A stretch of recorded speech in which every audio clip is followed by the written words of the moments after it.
A very good morning. In this lecture, we will study about basics of laser action. But before that, we have to analyze how transitions in energy state happen for electrons in an atom. Let us say that you have a two-level system in which there is an energy E1 and an energy level E2. So these are two energy levels where E1 is small, E2 is high energy level. And you have an electron sitting in a lower energy level. It means the electron is having low energy. Now, if a photon strikes, which is of frequency nu, so the energy of photon will become h nu, where h is Planck's constant, the value of which you know well. This photon will be absorbed by this electron, we can say, and then this electron will transit from energy level E1 to energy level E2. And the existence of photon will vanish. Photon खत्म हो जाएगा, कहाँ गया पता नहीं. But this has to be happening. This has to happen only and only if this difference in E1 and E2 is equals to h nu. Even if there is a minute difference that it is not equals to h nu, but it is slightly less than or slightly more than h nu, this might not happen. Okay, so you have to be very specific on selecting the frequency of photons. किस frequency का photon भेजा जाए that it will come from E1 to E2. Fine. So this process is called as, or this phenomena is called as absorption, where a photon of frequency nu, therefore energy h nu, is absorbed by an electron in energy level E1, and after absorbing that energy packet, which is in form of photon, this electron transits, or we can say get excited, and its energy increases from E1 to E2. So this will now not exist here, यहाँ vacant हो जाएगा, and this will come over here. इस process को बोलते हैं absorption. क्यों? क्योंकि photon जो कि एक एनर्जी पैकेट है, एब्जॉर्ब किया जा रहा है इलेक्ट्रॉन के द्वारा, ताकि इलेक्ट्रॉन एनर्जी लेवल E1 से E2 में ट्रांसफर हो सके. Fine.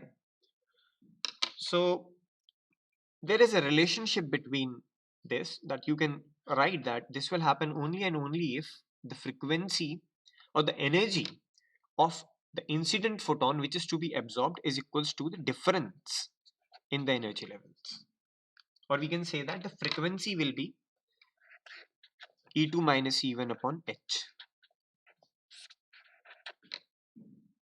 Fine. What happens actually is that you were having a before scenario like this. You were having few electrons here, let's say. So this is a before scenario. Then what happens is, then a process happens which is of absorption. And after absorption, absorption of what? Absorption of photon. And after absorption, few electrons remain here and one actually transits from here. Okay? So this is, we call it excited state or after state. Fine. But remember that the difference between energies a catch. Fine. अब कुछ observations हैं. क्या observations हैं? That the probability, इस चीज की chances कि एक फोटोन आया है और उस फोटोन की वजह से एब्जॉर्प्शन होगा ही होगा, इट इज प्रोबेबिलिस्टिक. और ये इस पे डिपेंड करता है कि ये जो फोटोन आ रहे हैं इनकी एनर्जी डेंसिटी कितनी है, ऐसे कितने फोटोन्स आ रहे हैं. It is not guaranteed that one photon will actually eject out one electron. It is normalized seen, but it is not guaranteed. It is always probabilistic. So the probability, let me quote that, the probability that electron will jump from 1 to 2. So you can write it as P12, or you can also write it electron will jump from 1 to 2. P1 arrow 2 is proportional to the energy density, and energy depends on frequency. So u nu ये energy density है. Fine. If this is going to be the case, then After removing the proportionality sign, I will have to introduce a constant. So P12 will actually become equals to U nu times, which is energy density, energy per unit time per unit area, falling this energy density, and I have to introduce a constant which is called an absorption constant. We denote it by B12. Okay, B12, and this is called as Einstein's absorption coefficient. B coefficient या इसको आप B coefficient भी बोल सकते हैं, या फिर आप इसे Einstein's absorption coefficient भी बोल सकते हैं.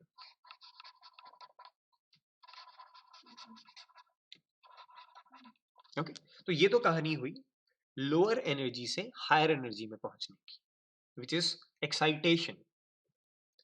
नाउ इसका जस्ट रिवर्स है. व्हेन एन एक्साइटेड इलेक्ट्रॉन, क्योंकि हमेशा तो एक्साइटेड इलेक्ट्रॉन एक्साइटेड स्टेट में रहेगा नहीं, it will lose its energy. When an excited electron comes from higher energy level to lower energy level, then what will happen? A photon of same frequency will be released. So now the scene is reversed. This is E2, this is E1, and before we had an electron over here, but this electron is now transiting from up to down, so it will actually give rise to a photon of frequency nu, h nu, जहां पे frequency will be governed by E2 minus E1 upon h. Fine. So this type of phenomena is called as emission, where a photon is released, opposite to absorption, where a photon was absorbed. We call it as emission. When an electron or an excited electron having high energy transits from higher energy level to a lower energy level, then a photon will be released or emitted. This phenomena is called as emission. लेकिन ये emission दो तरीके का होता है. एक होता है नेचुरल एमिशन, जिसे हम बोलते हैं स्पॉन्टेनियस.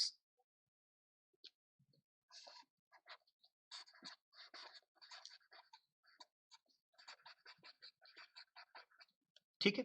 अब अगर आप 3 मंजिला इमारत में रहते हैं और आपका room is on ground floor, तो एनीवेज आप कितने भी छत पर चले जाएं, चील, परिंदे, तारे, चांद देखने के लिए, बट एनीवेज आपको नीचे तो उतर के ग्राउंड पर आना ही पड़ेगा, पैर तो जमीन पर रखने ही पड़ेंगे. तो कितने भी एक्साइट क्यों ना हो जाएं आपकी नेटिव स्टेट जो है वो ग्राउंड स्टेट होती है. अब इस पे डिपेंड करता है कि कितने समय तक आप छत पर रहते हैं. But anyhow anyways you will have to come down to the ground state. You will have to. Same is the case with electron.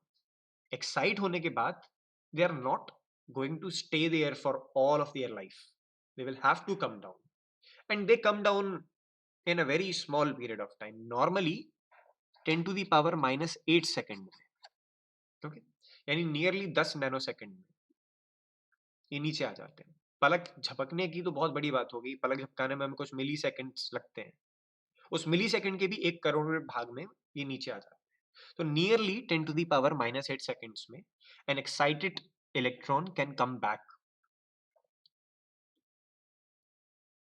to lower energy state. We call this phenomena as spontaneous. This is very natural, अपने आप ही हो रहा है, किसी को trigger करने की जरूरत नहीं है. ओके, इसके अलावा कई और चीजें स्पॉन्टेनियस एमिशन के साथ हैं. फॉर एग्जाम्पल कि स्पॉन्टेनियस एमिशन हमारे कंट्रोल की वजह से नहीं हो रहा है, नेचुरली हो रहा है. तो नेचुरली ये सारी चीजें इनकोहेरेंट होंगी. इनकोहेरेंट का मतलब क्या है? मान लीजिए at time t1 this electron was de-excited and at time t2 another electron was de-excited. तो इन दोनों में कोई संबंध नहीं. they are all independent. This electron E1 coming down is independent to E2 coming down if it is spontaneous. Okay, तो spontaneous की ये value आप याद रखिएगा, नियरली 10 नैनोसेकेंड्स या 10 to the power minus 8 seconds तक ही एक इलेक्ट्रॉन जो कि फोटोन के एब्जॉर्प्शन की वजह से एक्साइट हुआ तो वो वहां रह सकता है. उसके बाद वो रिलीज ही कर देगा उस फोटोन को. कुछ ऐसी स्टेट्स भी होती हैं जहां ये वैल्यू बढ़ाई जा सकती है करीब करीब माइक्रो या मिली सेकेंड्स तक. तो can be increased. This timing can be increased. Okay, 10 to the power minus 8 is very fast. 10 to the power minus 3 is slow. तो ऐसा भी किया जा सकता है कि this transition will happen slowly, और ये 10 to the power minus 3 means nearly 1 milliseconds में भी ये ट्रांजिशंस पॉसिबल है. जिनमें ये चीज स्लो होती है उसे हम मेटास्टेबल बोलते हैं.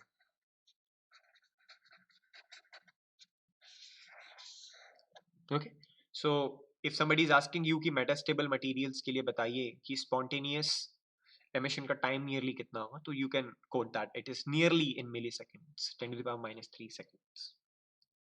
ये तो बात हुई नेचुरल स्पॉन्टेनियस एमिशन की, कि एक्साइट होने के बाद नेचुरली बिना किसी एक्सटर्नल फोर्स के डी एक्साइट हो रहा है. Okay, so it was a scene like that. You had a 3-storied building. Fine, this is a 3-storied building, and you were on the top of it. Anyways, जीवन जीने के लिए you will have to come down to this, then come down to this, and then come down to eventually ground. Spontaneously, naturally आपको आना ही पड़ेगा.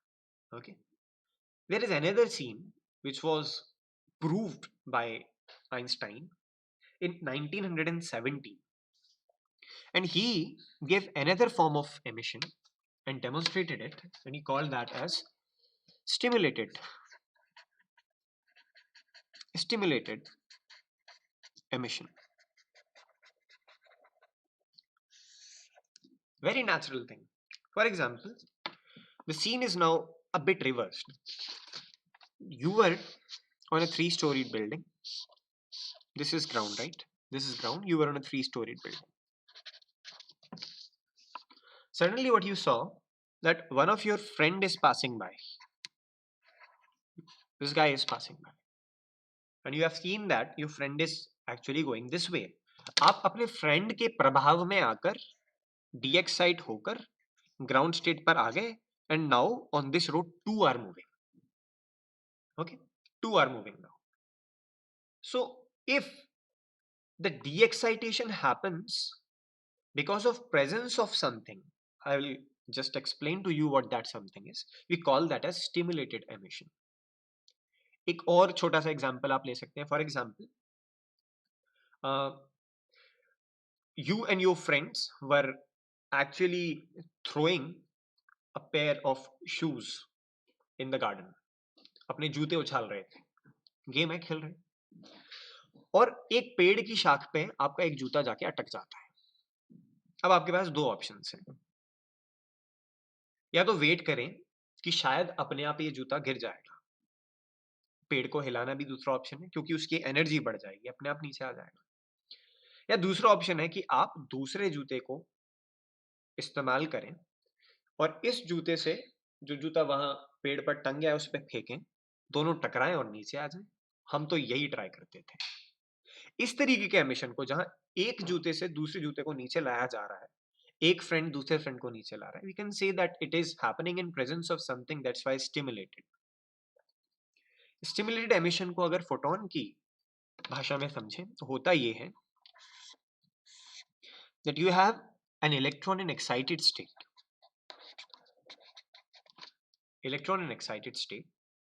and a photon is passing by जिसकी frequency h nu या energy h nu है. Then in the wake of this photon, ये इस electron के दोस्त की तरह काम करेगा, और ये इलेक्ट्रॉन कहेगा अरे मेरा भाई आया है, I am going to come down. और फिर बाद में आपको 2 फोटॉन्स मिल गए h nu फ्रीक्वेंसी के, and this process can continue. मान लीजिए हमने यहां एक मिरर लगा दिया, photon is nothing but light, और इस मिरर से ये 2 फोटोन आप रिफ्लेक्ट हो गए. ठीक है, तो I am going to make an exaggerated situation. मान लेते हैं हमारे पास एक्साइटेड स्टेट में 1 2 3 4 5 6 7 इलेक्ट्रॉन्स है. मान लेते हैं, number is not proper, but let us assume that you have 7 electrons in this excited state. अब एक फोटोन आया जिसकी फ्रीक्वेंसी h nu है, जो कि मैच करती है बिल्कुल इस एनर्जी डिफरेंस से. इन the wake of this photon ये इलेक्ट्रॉन डी एक्साइट हुआ, और फिर एक फोटोन तो है, एक फोटोन के साथ में एक और photon because of the excitation free मिल गया, तो we will get actually two photons of same frequency H nu. अब सेम फ्रीक्वेंसी है तो एनर्जी भी सेम ही होगी, ठीक है, that's nice. Now what I did is I used a mirror, और मिरर पे स्ट्राइक करने के बाद ये दो फोटोन अपना डायरेक्शन बदल लेंगे। अब क्या होगा, अब सीन कुछ ऐसा हो जाएगा, एक फोटोन तो नीचे आ गया, एक इलेक्ट्रॉन तो नीचे आ गया, और I am left with 1 2 3 4 5 6, 6 electrons बचे हैं। एनर्जी लेवल्स अभी भी सेम ही है, you have E1, you have E2। यहां मिरर पे स्ट्राइक करने के बाद फेज जरूर बदल गया, लेकिन दोनों का एक जैसा फेज बदलेगा, तो now they are moving in different direction, दोनों की फ्रीक्वेंसी सेम है एच न्यू, ठीक। अब एक दोस्त नहीं है, ये दो दोस्त किसी मल्टी स्टोरी बिल्डिंग पे से अपने अपने फ्रेंड्स को बुला सकते हैं नीचे। तो अब यही होगा, what will happen here is that instead of one, इसकी वजह से एक फोटोन इलेक्ट्रॉन नीचे आएगा और इसकी वजह से एक इलेक्ट्रॉन नीचे आएगा, तो नाउ 4 फोटॉन्स विल रिलीज, दो तो ये और दो इनके फ्री में मिल गए। तो अब हमारे पास सिचुएशन हो गई कुछ ऐसी।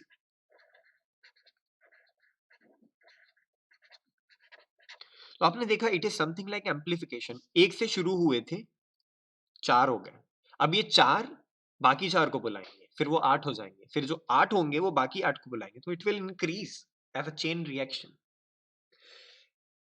This type of a phenomena is called as stimulated emission.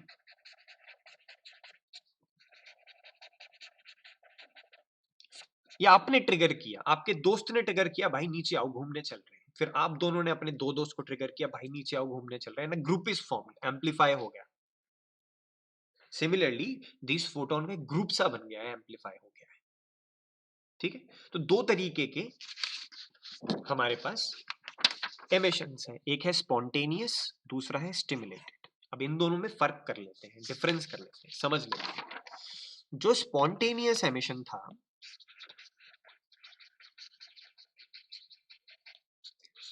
वो इनकोहेरेंट था, समय के मुताबिक नहीं चल रहा था, जिसकी जब मर्जी, जिसका जब 10⁻⁻8 सेकंड टाइम हो गया वो नीचे आ जाएगा, इनकोहेरेंट। और किसी और चीज पे डिपेंड नहीं करता, कोई नेचुरल फिनोमेना है, आप मर्जी से आएंगे। तो अब P2 से 1 पे आना, इसको मैं P21 लिख रहा हूं, the probability that an electron will come from state 2 to state 1 एक किसी कांस्टेंट पे डिपेंड कर रही है, जिसका नाम मैं रख रहा हूं, you can say A21, which is spontaneous emission coefficient. तो इसका नाम रखेंगे हम spontaneous emission coefficient, spontaneous emission coefficient A21। अब दूसरी स्टेट से पहली स्टेट में केवल एक वजह से तो आ नहीं रहे हैं, दो वजह से आ रहे हैं, तो इसका मैं नाम रखूंगा SP। ये P12 का SP वाला पार्ट है, स्पॉन्टेनियस वाला पार्ट है। एक P12 का ST वाला यानी स्टिमुलेटेड वाला पार्ट भी है, जिसमें हमें कोहेरेंट, वेल कोहेरेंट फोटॉन्स मिलेंगे, जिनका direction, phase, state of polarization सब कुछ सही होगा, सब कुछ सेम होगा, सब कुछ सिमिलर होगा। Okay, so spontaneous is incoherent, अपनी मर्जी से चल रहे हैं, and it is not dependent on anything, it is just a constant. A21 spontaneous emission coefficient is just a constant, whereas for stimulated emission, it depends on the energy density। देखिए इस पे depend करता है कि H new कब आएगा, कितने आएंगे, इस पे डिपेंड करता है, it depends on the energy density, the stimulated emission, fine. And it is it give rise the photons which are in phase, which are coherent, which are in same direction। देखिए सबकी दिशा भी same है, तो कुछ चीजें हैं, हम जब लेजर की कैरेक्टरिस्टिक्स या प्रॉपर्टीज पढ़ेंगे तब उसे हम एलाबोरेटिव तरीके से समझेंगे. But as of now, we can say that the transition from 2 to 1 because of stimulated Ht is proportional to u nu. तो proportionality हटाएंगे, constant sign लगाएंगे, we can write that transition from 2 to 1 due to stimulated is equals to Einstein coefficient B21. अब देखिए Einstein coefficient B21 है, it's not B12, that is different. U nu B21 U nu. Fine. तो total emission क्या होगा? The total emission which is from 2 to 1 is equals to P21 because of stimulated plus P21 because of spontaneous. तो इसको आप लिख सकते हैं that the net transition from 2 to 1 is A21 because of spontaneous plus B21 U nu because of stimulated. तो ये दो equations you will have to remember. Pehli, that P12 is equals to B12 U nu, which is for absorption. Absorption एक ही तरीके का होता है. And then P21 is equals to A21 plus B21 U nu. ये है emission, और emission दो अलग अलग तरीके का है, spontaneous और stimulated. Fine. अब एक क्वेश्चन आता है कि ये आइंस्टाइन ए और बी कोएफिशिएंट कहलाते हैं, ये A21, B21, B12 Einstein's A and B coefficient कहलाते हैं. Now the question is, what is the relationship between these two Einstein coefficients? And that we will do in the next part of this video. Okay? इस lecture के अगले भाग में हम एक relationship निकालेंगे within Einstein's coefficient. And after that you will be able to understand कि laser action के लिए क्या क्या रिक्वायरमेंट्स होंगी, लेजर एक्शन के बाद जो हमें लाइट मिलेगी उसकी क्या प्रॉपर्टीज होंगी. And that's it. उसके बाद रूबी लेजर और हीलियम नियॉन लेजर और पढ़ना है, तो लेजर्स वाला पोर्शन भी समाप्त हो जाएगा. Thank you so much.